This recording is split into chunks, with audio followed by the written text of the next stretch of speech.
আসসালামু আলাইকুম দর্শক, স্বাগত জানাচ্ছি আরটিভির রাতের সংবাদে। আপনাদের সঙ্গে রয়েছে আমি নীরা ফেরদৌস। শুরুতেই জানিয়ে দিব মার্কেন্টাইল ব্যাংক সংবাদ শিরোনামগুলো।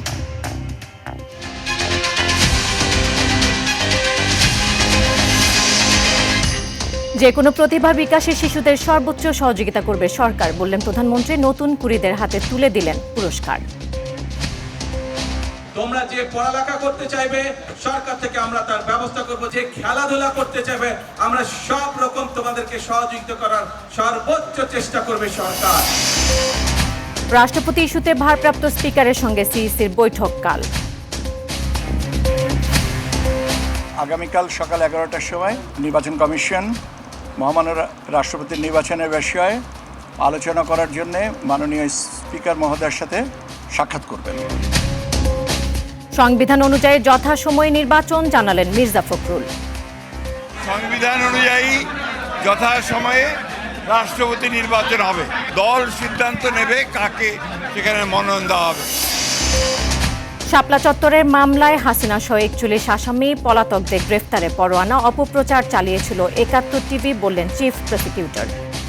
71 টেলিভিশন তৎকালীন সময়ে যিনি প্রধান ছিলেন মোজাম্মেল বাবু, তার একটি ভূমিকা ছিল যে যাতে এই বিকৃত তথ্য তারা প্রচার করে, এবং তাকেও কিন্তু এই আইনের আওতায় আনা হয়েছে। এবং গ্যাস সংকটে বিপর্যস্ত দেশ। ফিলিং স্টেশনে বৃহস্পতিবারে ধর্মঘট প্রত্যাহার, দাবি না মানলে 23 আগস্ট থেকে লাগাতার কর্মসূচি।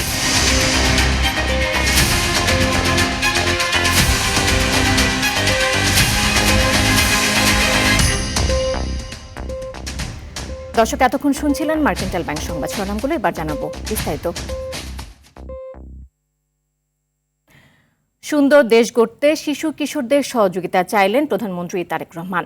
আর্মি স্টেডিয়ামে নতুন কুড়ি স্পোর্টস 2025-26 জাতীয় পর্যায়ের সমাপনী ও পুরস্কার বিতরণী অনুষ্ঠানে প্রধানমন্ত্রী বলেন, আগ্রহ অনুযায়ী যে কোনো প্রতিভা বিকাশে শিশুরা এগিয়ে যেতে চাইলে তাদের সর্বোচ্চ সহযোগিতা করবে সরকার।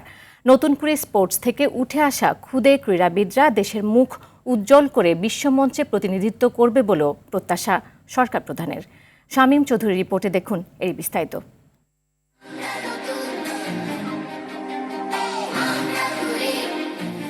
খেলাধুলার মধ্য দিয়েই গড়ে উঠুক সুস্থ, আত্মবিশ্বাসী ও দেশপ্রেমিক নতুন প্রজন্ম। এই প্রত্যয় নিয়েই গত 2 মে সিলেট জেলা স্টেডিয়ামে উদ্বোধন হয় দেশের সবচেয়ে বড় তৃণমূল ভিত্তিক ক্রীড়া উদ্যোগ নতুন কুড়ি স্পোর্টস। 12 থেকে 14 বছর বয়সী প্রায় 1,70,000 শিশু কিশোর দেশের বিভিন্ন জেলা উপজেলার শিক্ষা প্রতিষ্ঠান থেকে 8টি ডিসিপ্লিনে অংশ নেয় এই আয়োজনে। উপজেলা, জেলা ও আঞ্চলিক পর্যায়ে পেরিয়ে সেরাদের নিয়ে সোমবার রাজধানীর আর্মি স্টেডিয়ামে অনুষ্ঠিত হয় 2025-26 জাতীয় পর্যায়ের সমাপনী ও পুরস্কার বিতরণী অনুষ্ঠান।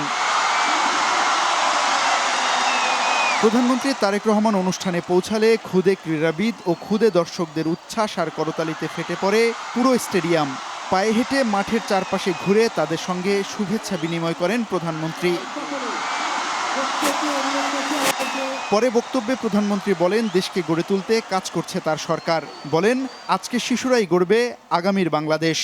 তোমরা যে পড়ালেখা করতে চাইবে সরকার থেকে আমরা তার ব্যবস্থা করব যাতে সে ভালো করে পড়ালেখা করতে পারে। তোমরা যে গান গাইতে চাইবে, যে ছবি আঁকতে চাইবে, যে খেলাধুলা করতে চাইবে আমরা সব রকম তোমাদেরকে সহযোগিতা করার সর্বোচ্চ চেষ্টা করবে সরকার। পড়াশোনা ও খেলাধুলার পাশাপাশি পরিবেশকে পরিচ্ছন্ন ও ভারসাম্যপূর্ণ রাখতে বৃক্ষরোপণ ও জীববৈচিত্র্য রক্ষার আহ্বানও জানান সরকার প্রধান। এই যে প্রকৃতির আল্লাহ দেওয়া বিভিন্ন জীবজন্তু, পশু পাখি, এদের যত্ন নেওয়ার আমরা চেষ্টা করব।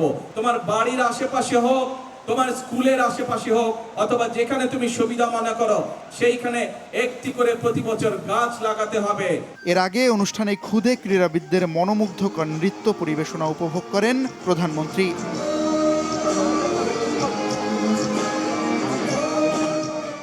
পরে বিজয়ীদের হাতে পুরস্কার তুলে দেন সরকার প্রধান। অঞ্চল ঢাকা স্থান প্রথম। নতুন কুড়ি স্পোর্টসের প্রথম আসরেই অনেক মানসম্মত খেলোয়াড় উঠে আসায় ক্রীড়া লক্ষ্য বাস্তবায়নে আশাবাদী সরকার। এখন প্রয়োজন নিয়মিত পরিচর্যা এবং সঠিক প্রশিক্ষণের। তাহলেই প্রত্যন্ত অঞ্চল থেকে উঠে আসবে অনেক আন্তর্জাতিক খেলোয়াড়, এমনটাই ভাবছেন সংশ্লিষ্টরা। আর্মি স্টেডিয়াম থেকে শামীম চৌধুরী, আরটিভি, ঢাকা।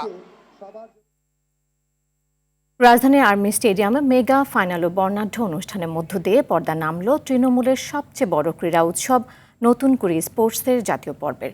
সমাপনী দিনে 100 মিটার স্প্রিন্টে দ্রুততম বালক জাকির হোসেন এবং দ্রুততম বালিকা মারিয়া। অন্যদিকে ফুটবলে ছেলেদের বিভাগে চ্যাম্পিয়ন হয়েছে সিলেট অঞ্চল ও মেয়েদের রংপুর অঞ্চল। এ বিষয়ে বিস্তারিত জানাচ্ছেন কাজী মাহিম হাসান। পর্দা নামলো দেশের সবচেয়ে বড় তৃণমূল ক্রীড়া উৎসব নতুন কুড়ি স্পোর্টস 2025-26-এর জাতীয় পর্বের। টানা 2 মাসেরও বেশি সময় ধরে চলা দেশব্যাপী এই মেগা আসরের সমাপ্তি ঘটল রাজধানীর আর্মি স্টেডিয়ামে বিজয়ীদের হাতে ট্রফি তুলে দিয়ে। অঞ্চল সিলেট। সমাপনী দিনের মূল আকর্ষণ ছিল ফুটবল ইভেন্টে বালক ও বালিকা বিভাগ ফাইনাল, সেই সঙ্গে 100 মিটার স্প্রিন্ট ট্র্যাকে ঝড় তোলা দেশের দ্রুততম খুদে মানবী। দেশের 10টি অঞ্চলের প্রায় 1700 অ্যাথলেটের এই মিলন মেলায় যেন উৎসবের নগরীতে পরিণত হয় পুরো স্টেডিয়াম। যেখানে 100 মিটার স্প্রিন্টে সবাইকে পেছনে ফেলে নতুন করে দ্রুততম বালক হওয়ার গৌরব অর্জন করেন জাকির হোসেন। অন্যদিকে ট্র্যাক কাঁপিয়ে দ্রুততম বালিকার মুকুট মাথায় পরেন ঢাকার মারিয়া। রোমাঞ্চ ছড়িয়েছে ফুটবলের ফাইনালেও। নারী ফুটবলের এক পেশে ফাইনালে রাজশাহীকে 4-0 গোলের বিশাল ব্যবধানে উড়িয়ে দিয়ে শিরোপা জিতল রংপুর অঞ্চল। অন্যদিকে বালকদের তীব্র প্রতিদ্বন্দ্বিতাপূর্ণ ফাইনালে ময়মনসিংহকে 1-0 গোলে হারিয়ে শেষ হাসিটা হেসেছে সিলেট অঞ্চল। মেগা ফাইনাল শেষে প্রধান অতিথি হিসেবে উপস্থিত থেকে বিজয়ী খুদে অ্যাথলেটদের হাতে ট্রফি ও পুরস্কার তুলে দেন প্রধানমন্ত্রী তারেক রহমান। মাঠের লড়াই শেষ হলেও এই আসর দেশের ক্রীড়াঙ্গনে ছড়িয়ে দিল নতুন আশার আলো। কাজী মাহিম হাসান, RTV। সরকারের গঠনমূলক সমালোচনার পাশাপাশি ভালো কাজগুলো তুলে ধরতে সংবাদপত্রের সম্পাদকদের প্রতি আহ্বান জানিয়েছেন প্রধানমন্ত্রী তারেক রহমান। সচিবালয়ে ন্যাশনাল এডিটর্স কাউন্সিলের নেতাদের সঙ্গে সাক্ষাতে এ আহ্বান জানান তিনি। বৈঠক শেষে আমার দেশের সম্পাদক মাহমুদুর রহমান বলেন, সাংবাদিকদের জন্য একটি নীতিমালা প্রণয়নে সম্পাদকদের সহযোগিতা চেয়েছেন প্রধানমন্ত্রী। প্রেস কাউন্সিলকে পুনরুজ্জীবিত করে শক্তিশালী করার দাবি জানান কাউন্সিলের নেতারা।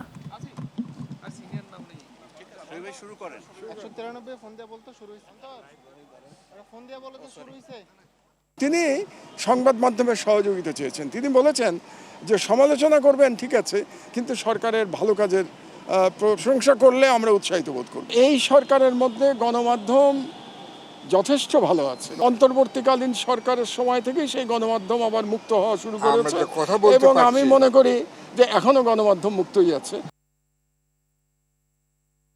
দেশের 23তম রাষ্ট্রপতি নির্বাচন নিয়ে ভারপ্রাপ্ত স্পিকার ব্যারিস্টার কায়সার কামালের সঙ্গে আগামীকাল বৈঠক করবেন প্রধান নির্বাচন কমিশনার AM নাসিরউদ্দিন।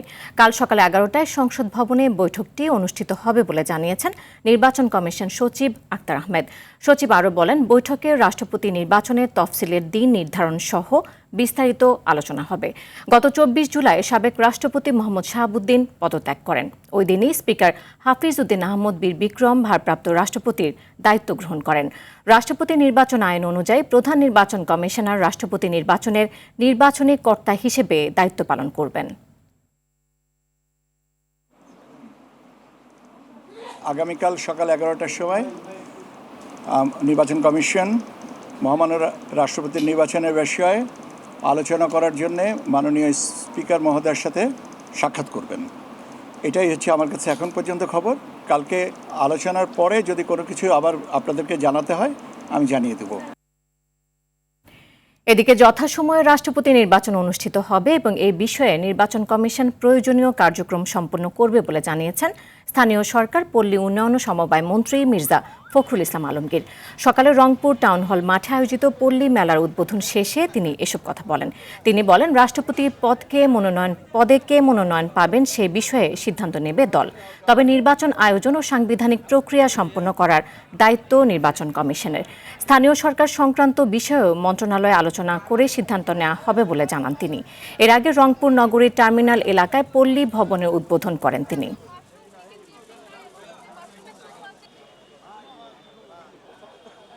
সংসদের স্পিকার মেজর হাফিজুদ্দিন সাহেব দায়িত্ব নিয়েছেন।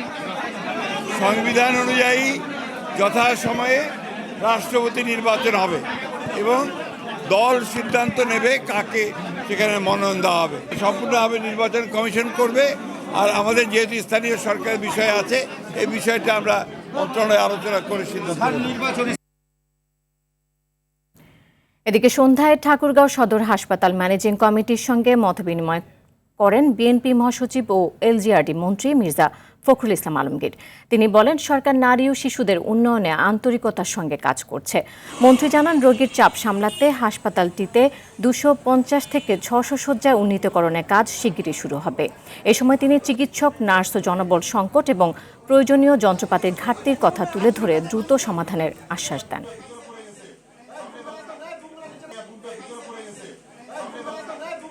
সরকার অত্যন্ত আন্তরিকতার সঙ্গে চেষ্টা করছে। নারী ও শিশুদের ব্যাপারটা অনেক বেশি আন্তরিকতার সঙ্গে চেষ্টা করা হচ্ছে। আইন পরিবর্তন করা হয়েছে, আপনারা জানেন যে একেবারে মৃত্যুদণ্ড পর্যন্ত দেওয়ার ব্যবস্থা করা হয়েছে। এই 250 শয্যা বিশিষ্ট হাসপাতালটা 600 শয্যা বিশিষ্ট হাসপাতালে উন্নীত হবে। সরকার ইতিমধ্যে সেই সম্পর্কিত চিঠি দিয়ে দিয়েছেন। জুলাইয়ের মানবতা বিরোধী অপরাধের পর এবার শাপলা চত্বর গণহত্যায়ও বিচারের মুখোমুখি ক্ষমতাচ্যুত প্রধানমন্ত্রী শেখ হাসিনা। জারি হয়েছে তিনি সহ 31 জনের গ্রেফতারি পরোয়ানা। তার সঙ্গে এই মামলায় আসামি, কার্যক্রম নিষিদ্ধ আওয়ামী লীগের তৎকালীন প্রভাবশালী মন্ত্রী, এমপি, পুলিশ কর্মকর্তা ও সাংবাদিক সহ 41 জন। পরিকল্পিতভাবে আলেম ওলামাদেরকে এমন নারকীয় হত্যার ঘটনা দেশের ইতিহাসে এটি প্রথম বলে জানান চিফ প্রসিকিউটর। সে সময় 71 টিভি ও এর সাংবাদিকরা অপপ্রচার চালিয়েছিল বলেও উল্লেখ করেন তিনি। জিএম মাহমুদের রিপোর্টে বিস্তারিত। 2013 সালের 5 মে 13 দফা দাবিতে রাজধানীর মতিঝিল শাপলা চত্বরে মহাসমাবেশ করে হেফাজতে ইসলাম।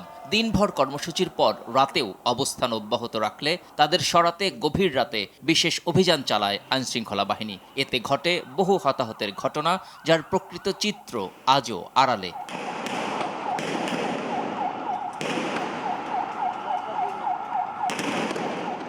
এই ঘটনার সত্য উদ্ঘাটনে, তদন্ত ও বিচারে বহুবার দাবি উঠলেও কর্ণপাত করেনি তৎকালীন সরকার। পরে 24-এর 5 আগস্ট সরকার পতন হলে অভিযোগ তদন্তে নামে পুনর্গঠিত আন্তর্জাতিক অপরাধ ট্রাইব্যুনাল। দীর্ঘ তদন্ত শেষে প্রসিকিউশনের আনুষ্ঠানিক অভিযোগ আমলে নিয়ে সোমবার পলাতক শেখ হাসিনা সহ 31 আসামির নামে গ্রেপ্তারি পরোয়ানা জারি করে ট্রাইব্যুনাল। মামলায় গ্রেপ্তার আছেন 10 জন।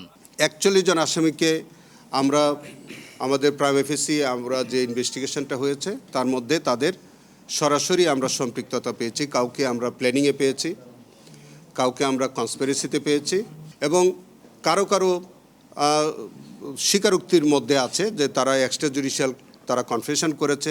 কিছু ব্লগার ও নাস্তিকদের মাধ্যমে প্রভাবিত হয়ে আওয়ামী লীগ সরকার পরিকল্পিতভাবে এমন হত্যাযজ্ঞ চালিয়েছে বলেও উল্লেখ করেন চিফ প্রসিকিউটর। সরকার প্রধানের প্ল্যান অনুযায়ী হচ্ছিল এবং তারই ধারাবাহিকতা কিন্তু হেফাজতের নেতৃবৃন্দ তখনও বুঝতে পারে নাই যে মধ্যরাতে তাদের উপরে এইভাবে নৃশংসভাবে অ্যাটাক করা হবে। 71 টেলিভিশন তৎকালীন সময়ে যিনি প্রধান ছিলেন মোজাম্মেল বাবু, তার একটি ভূমিকা ছিল যে যাতে এই বিকৃত তথ্য তারা প্রচার করে, এবং তাকেও কিন্তু এই আইনের আওতায় আনা হয়েছে। হেফাজতের সমাবেশ ঘিরে মোট 4টি স্থানে 61 জন নিহতের তথ্য পায় প্রসিকিউশন। এদের মধ্যে ঢাকায় 32, নারায়ণগঞ্জে 20, চট্টগ্রামে 5 ও কুমিল্লায় 1 জন নিহতের পরিচয় শনাক্ত করেছে তদন্ত সংস্থা। মামলার পরবর্তী কার্যক্রম 16 August. GM Mahmud, RTV, Dhaka. আগামী সপ্তাহের মধ্যে গ্যাসের সংকট কাটতে শুরু করবে বলে জানিয়েছেন জ্বালানি ও খনিজ সম্পদ প্রতিমন্ত্রী অনিন্দ্য ইসলাম অমিত। বলেন, এলএনজি টার্মিনালের ত্রুটি সমাধানে দেশের বাইরে থেকে বিশেষজ্ঞ দল এসে কাজ করছে। এদিকে 30 জুলাই সিএনজি স্টেশন বন্ধের কর্মসূচি প্রত্যাহার করলেও সংকট সমাধান না হলে 23 আগস্ট থেকে অনির্দিষ্টকালের জন্য সারা দেশের সিএনজি স্টেশন বন্ধ রাখার হুঁশিয়ারি দিয়েছে সিএনজি ফিলিং স্টেশন মালিক সমিতি। বিস্তারিত আসিফ হাসানের প্রতিবেদনে। এলএনজি টার্মিনালে ত্রুটির পর থেকেই প্রতিদিন গ্যাস সরবরাহ কমেছে 35 থেকে 40%। ফলে ফিলিং স্টেশন থেকে শুরু করে এর প্রভাব পড়েছে রান্নার চুলায়। রাজধানীর সিএনজি ফিলিং স্টেশনগুলোতে যানবাহনের অপেক্ষার দীর্ঘ সারি, ঘন্টার পর ঘন্টা লাইনে দাঁড়িয়েও মিলছে না পর্যাপ্ত গ্যাস। এতে ব্যাহত হচ্ছে কর্মঘণ্টা, নষ্ট হচ্ছে উপার্জনের পথ। প্রায় 300 গাড়ির সিরিয়াল, এই ঝালতে ঝালতে এই পর্যন্ত আসছে, এখন পাম্প বন্ধ, গ্যাস নাই। মানে 21 তারিখ থেকে মোটেই গ্যাস নেই। এই 3-4 ঘন্টা সিরিয়াল দিয়ে গ্যাস লওয়ার পর দেখা যায় যে আমরা যে গাড়ি মালিকেরা যে জমা দেই এই জমা উঠাইতে পারতেছি না। সংকটের আঁচ লেগেছে নগরবাসীর রান্নাঘরেও। দিনের বড় একটি সময় চুলায় গ্যাস না থাকায় অনেক পরিবার বাধ্য হচ্ছে বৈদ্যুতিক চুলা কিংবা এলপিজি সিলিন্ডারের উপর। যেমন বাড়ছে দুর্ভোগ, তেমনি বাড়ছে বাড়তি খরচ। গ্যাস তো থাকেই না, মানুষের কাছে শুনি, আমি নিজে দেইনি, সন্ধ্যার পরে আহে গ্যাস, আমি নিজে দেইনি। সকাল থেকে এখন আমরা রান্না করতে পারিনি, দেখেন দুপুরে একটু আসে তবে মোমবাতির মতো। এদিকে 30 জুলাই সিএনজি স্টেশন বন্ধের কর্মসূচি প্রত্যাহার করলেও সংকট সমাধান না হলে আগামী 23 আগস্ট থেকে অনির্দিষ্টকালের জন্য সারা দেশে সিএনজি স্টেশন বন্ধ রাখার কথা জানিয়েছে মালিক সমিতি। এরই মধ্যে আমাদের ন্যায্য দাবি দাওয়া ও সমস্যাসমূহের যৌক্তিক ও ইতিবাচক সমাধান না হলে 23 আগস্ট 2026 তারিখ হতে সারা দেশের সকল সিএনজি ফিলিং স্টেশন অনির্দিষ্টকালের জন্য বন্ধ রাখার সিদ্ধান্তটি বহাল থাকবে।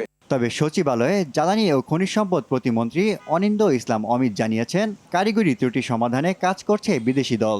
এই মুহূর্তে তাৎক্ষণিক আমরা সমাধান দিতে পারছি না, এটা আমাদের সীমাবদ্ধতা। আমরা এই জন্য বারংবার এটার জন্য দুঃখ প্রকাশ করছি, কিন্তু আমরা একেবারে 24/7 আমাদের টিম তাদের সাথে একান্তভাবে কাজ করছে। আমরা যেটা বললাম যে আমরা আশা করছি আগামী সপ্তাহ থেকে পরিস্থিতি উন্নয়ন হবে ইনশাআল্লাহ। দেশে বর্তমানে দৈনিক গ্যাসের চাহিদা 380 কোটি ঘনফুট হলেও দুর্ঘটনার পর সরবরাহ কমে দাঁড়িয়েছে 215 কোটি ঘনফুটের নিচে। আসিফ হাসান, RTV, ঢাকা।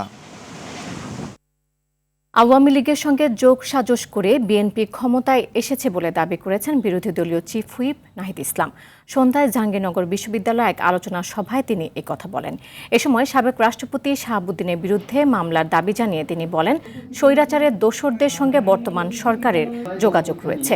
এদিকে চুয়াডাঙ্গায় জুলাই পদযাত্রায় কুমিল্লা 4 আসনের সংসদ সদস্য হাসনাত আবদুল্লাহ অভিযোগ করেন, অন্যান্য সরকারের সময় ভোট চুরি হতো আর 26-এর নির্বাচনে বিএনপি ভোটের ফলাফল চুরি করেছে।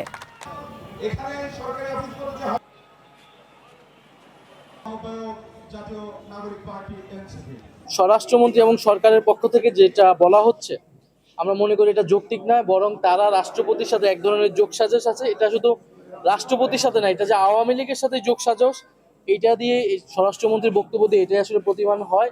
তারা সেই যোগসাজশ করে নির্বাচনে এসেছে, ক্ষমতা এসেছে বলে তারা রাষ্ট্রপতির ফ্যাসিস্ট রাষ্ট্রপতির বিরুদ্ধে কোনো ধরনের ব্যবস্থা নিচ্ছে না। আওয়ামী লীগ সরকার বিভিন্ন সময় ইঞ্জিনিয়ারিং এর মাধ্যমে আপনার আমার ভোটের অধিকার হরণ করেছে।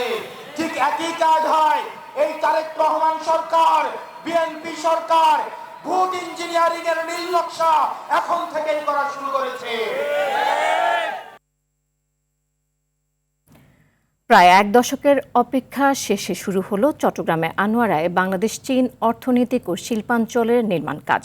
প্রায় 800 একর জমিতে G2G'র আওতায় প্রকল্পটি বাস্তবায়ন হচ্ছে। উৎপাদন শুরু হলে চট্টগ্রামের অর্থনীতি ও শিল্পায়নের নতুন দিগন্ত উন্মোচন হবে বলে আশা করেন অর্থমন্ত্রী। চট্টগ্রাম থেকে সাইফুল মাহমুদের পাঠানো তথ্যচিত্রে আরও জানাচ্ছেন সুলাইমান কবির। 2016 সালে চীনের প্রেসিডেন্ট শি জিনপিংয়ের ঢাকা সফরে China economic and industrial zone বা CEIZ প্রকল্প নিয়ে দুই দেশের মধ্যে সমঝোতা স্মারক সই হয়। অবশেষে 1 দশক পর আলোর মুখ দেখল চট্টগ্রামের আনোয়ারার এই অর্থনৈতিক ও শিল্পাঞ্চল। সকালে এর ভিত্তিপ্রস্তর স্থাপন শেষে আলোচনা সভায় প্রকল্পের নানা দিক তুলে ধরেন বেজা নির্বাহী চেয়ারম্যান। বলেন, 18 মাসের মধ্যেই প্রকল্পের প্রথম কারখানার উৎপাদন দেখতে চান প্রধানমন্ত্রী। সরকার থেকে যতটুকু সম্ভব, যেভাবে সম্ভব ওনাদেরকে সাহায্য করব। আমাদের একমাত্র লক্ষ্য হচ্ছে এই জোনটা যত দ্রুত সম্ভব আমরা চালু করতে পারি এবং সেই সাথে যত মানুষের, চট্টগ্রামের যত মানুষের কর্মসংস্থানের আমরা ব্যবস্থা করতে পারি। এ সময় প্রধান অতিথির বক্তব্যে অর্থমন্ত্রী আমির খসরু মাহমুদ চৌধুরী বলেন, প্রকল্পটি বাস্তবায়িত হলে $100 কোটি বিদেশি বিনিয়োগের পাশাপাশি 1 লাখের বেশি মানুষের কর্মসংস্থানের সুযোগ হবে। আমরা যে বিনিয়োগ করছি এখানে, এই বিনিয়োগের সাথে সাথে আমাদের চাকরি হবে, ব্যবসা হবে, আমাদের GDP গ্রোথ হবে, আমাদের জনগণের জীবনযাত্রার মান উন্নতি হবে। সাথে সাথে আমাদেরকে মাথায় রাখতে হবে আমাদের পরিবেশকে আমাদেরকে রক্ষা করতে হবে। এ সময় প্রকল্পটিকে চায়না বাংলাদেশ পারস্পরিক সম্পর্কের একটি মাইলস্টোন হিসেবে অবহিত করেন চীনা রাষ্ট্রদূত ইয়াও ওয়েন। এই প্রকল্পটি মূলত দুই দেশের যৌথ অঙ্গীকার ও পারস্পরিক বোঝাপড়ার ভিত্তিতে প্রতিষ্ঠিত। এতে বাংলাদেশ ও চীন দুই দেশই অর্থনৈতিকভাবে লাভবান হবে। এই উদ্যোগ দুই দেশের বাণিজ্য, বিনিয়োগ ও দীর্ঘমেয়াদী সহযোগিতাকে আরও শক্তিশালী করবে। বিশেষ অতিথির বক্তব্যে স্বরাষ্ট্রমন্ত্রী সালাউদ্দিন আহমদ বলেন, বিদেশি বিনিয়োগকারীদের সর্বোচ্চ নিরাপত্তা নিশ্চিতে অঙ্গীকারবদ্ধ সরকার। শিল্প ও অবকাঠামোগত উন্নয়নে চীন বাংলাদেশের বিশ্বস্ত বন্ধু। প্রকল্পটি দুদেশের পারস্পরিক সম্পর্ক আরও দৃঢ় করবে। সরকার বিদেশি বিনিয়োগকারীদের সব ধরনের সহায়তা ও নিরাপত্তা নিশ্চিতে বদ্ধপরিকর। ৪,১89 কোটি ৪৬ লাখ টাকার এ প্রকল্পে ১,৭২২ কোটি টাকা দেবে সরকার, আর বাকি ২,৪৬৭ কোটি টাকা ঋণ দেবে চীন। ২০৩১ সালের ডিসেম্বরের মধ্যে প্রকল্পটি শেষ করার কথা রয়েছে। সুলাইমান কবির, আরটিভি। কাফরুল থানা স্বেচ্ছাসেবক দল নেতা হাফিজুর রহমান হাফিজ ওরফে সিএনজি হাফিজের পরিকল্পনায় কাফরুলে গোলাগুলির ঘটনা ঘটে। যুবদল নেতা হাফিজুল ইসলাম বাবুকে হত্যার উদ্দেশ্যে শুটার ভাড়া করা সহ ২৫ লাখ টাকার চুক্তি হয় বলে জানায় ডিবি পুলিশ। দুপুরে ডিএমপির মিডিয়া সেন্টারে প্রেস ব্রিফিংয়ে এ তথ্য জানায় ডিবি প্রধান মোহাম্মদ শফিকুল ইসলাম। তিনি আরও বলেন, ময়লা টেন্ডার, ফুটপাত দখল এবং এলাকায় আধিপত্য বিস্তার করাকে কেন্দ্র করে বাবুকে হত্যার পরিকল্পনা করে সিএনজি হাফিজ। টার্গেট মিস করায় অস্ত্রধারীদের এলোপাথারি গুলিতে যুবদল কর্মী ইউসুফ নিহত হন। টিভি জানায়, হত্যার সঙ্গে সরাসরি জড়িত ৪ শুটার সহ ৮ জনকে গ্রেফতার করা হয়। টেন্ডার ও ফুটপাতের দখল নিয়ে ৪ নম্বর ওয়ার্ড আওয়ামী লীগের সদস্য সচিব আরফুল ইসলাম বাবু ওরফে ডিশ বাবু ডিশ এবং অ্যান্টেনা ব্যবসার দখল নিয়ে দীর্ঘদিন যাবৎ বিরোধ চলে আসতেছিল। বিরোধের এক পর্যায়ে সিএনজি হাফিজ যুবদলের সদস্য সচিব হাফিজুল ইসলাম বাবুকে হত্যার উদ্দেশ্যে তার নিজ জেলা মাগুরার আশেপাশে হইতে অনুমান ২৫ লক্ষ টাকায় পেশাদার খুনি ভাড়াটিয়া বাহিনী ভাড়া করে। সব শ্রেণী পেশার মানুষের চিকিৎসা সেবা ও পুনর্বাসন নিশ্চিত করতে বিএনপি সরকার অঙ্গীকারবদ্ধ বলে জানিয়েছে সমাজ কল্যাণমন্ত্রী ডাক্তার এজেডএম জাহিদ হোসেন। দুপুরে রাজধানীর তেজগাঁওয়ের জাতীয় নাক কান গলা ইনস্টিটিউটে আয়োজিত world head and neck cancer দিবস উপলক্ষে আয়োজিত আলোচনা সভায় কথা বলেন তিনি। মন্ত্রী আরও বলেন, সরকার বদ্ধপরিকর মানুষের বসবাস উপযোগী বাংলাদেশ তৈরিতে। সরকারের প্রতিশ্রুতি রক্ষা করতে হলে সবার সহযোগিতা প্রয়োজন বলেও মন্তব্য করেন তিনি। মন্ত্রণালয়ের সেবা খাতে সামর্থ্যবান চিকিৎসক ও সমাজের বিত্তবানদের জাকাত ও অনুদান করার আহ্বান জানান ডাক্তার জাহিদ।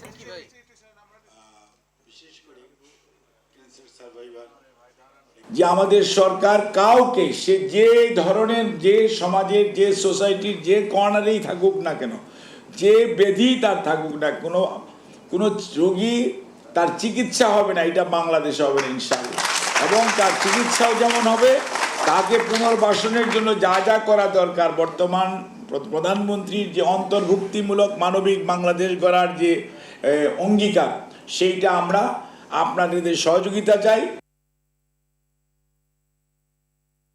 জুলাই গণ অভ্যুত্থানে গণমাধ্যম কর্মীদের দায়িত্ব ত্যাগ ও দুঃসাহসিক স্মৃতি নিয়ে ঢাকা রিপোর্টার্স ইউনিটিতে আলোচনা সভার আয়োজন করে আমার বাংলাদেশ পার্টি।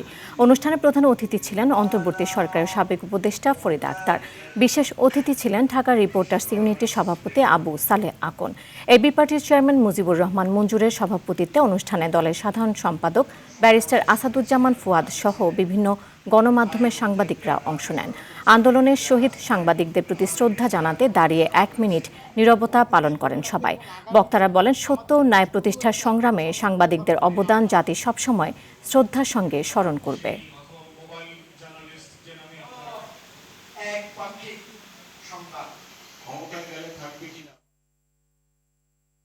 ফেসবুক ও অন্যান্য সামাজিক যোগাযোগ মাধ্যমে ভুয়া জিন, তান্ত্রিক ও কবিরাজের নামে অলৌকিক সমাধানের প্রলোভন দেখিয়ে প্রতারণা করা একটি চক্রের ৩ সদস্যকে গ্রেফতার করেছে পিবিআই। সংস্থাটি বলছে, এসব প্রতারণায় গত কয়েক মাসে প্রায় ২০০ জন দগ্ধ হয়ে জাতীয় বার্ন ও প্লাস্টিক সার্জারি ইনস্টিটিউটে চিকিৎসা নিচ্ছেন। ওয়ালিদ সিদ্দিকীর রিপোর্টে দেখুন বিস্তারিত। শরীরের লাগুক প্রেমের জ্বালা মিম আলিফ। পরকীয়া প্রেমে সফলতা, সন্তান লাভ, পরীক্ষায় ভালো ফল কিংবা ব্যবসায় উন্নতির মতো নানা সমস্যার সমাধানের আশ্বাস দিয়ে ফেসবুকে পরিচালনা করা হতো একাধিক ভুয়া পেজ। অলৌকিক শক্তির দাবি করে সাধারণ মানুষের কাছ থেকে মোটা অঙ্কের অর্থ হাতিয়ে নিত প্রতারক চক্রটি। চক্রটির 3 সদস্য গ্রেফতারের পর আয়োজিত সংবাদ সম্মেলনে পিবিআই জানায়, গ্রেফতারকৃতরা মূলত বেদে সম্প্রদায়ের সদস্য।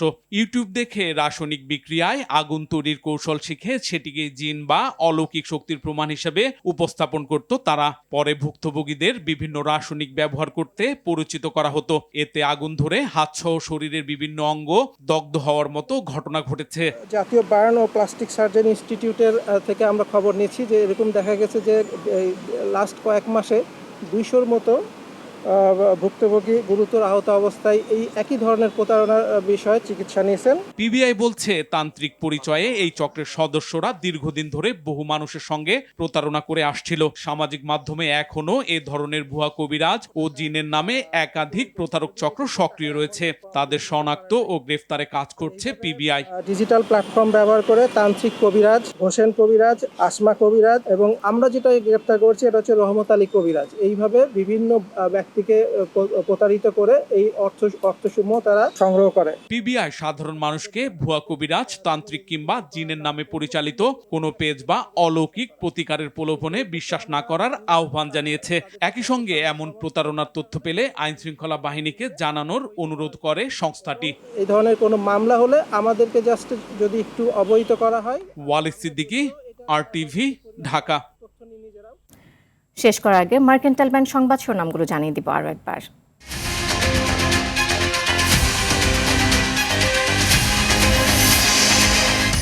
যে কোনো প্রতিভা বিকাশে শিশুদের সর্বোচ্চ সহযোগিতা করবে সরকার, বললেন প্রধানমন্ত্রী। নতুন কুড়িদের হাতে তুলে দিলেন পুরস্কার। রাষ্ট্রপতি ইস্যুতে ভারপ্রাপ্ত স্পিকারের সঙ্গে সিইসির বৈঠক কাল। সংবিধান অনুযায়ী যথাসময়ে নির্বাচন, জানালেন মির্জা ফখরুল। শাপলা চত্বরের মামলায় হাসিনা সহ 41 আসামি পলাতকদের গ্রেফতারে পরোয়ানা। অপপ্রচার চালিয়েছিল 71 টিভি, বললেন চিফ প্রসিকিউটর। এবং গ্যাস সংকটে বিপর্যস্ত দেশ, ফিলিং স্টেশনে বৃহস্পতিবারের ধর্মঘট প্রত্যাহার, দাবি না মানলে 23 আগস্ট থেকে লাগাতার কর্মসূচি। দর্শক, রাতের সংবাদ এ পর্যন্তই। মধ্যরাতের সংবাদ 1টায় দেখার আমন্ত্রণ রইল। এতক্ষণ সাথে থাকার জন্য ধন্যবাদ সবাইকে।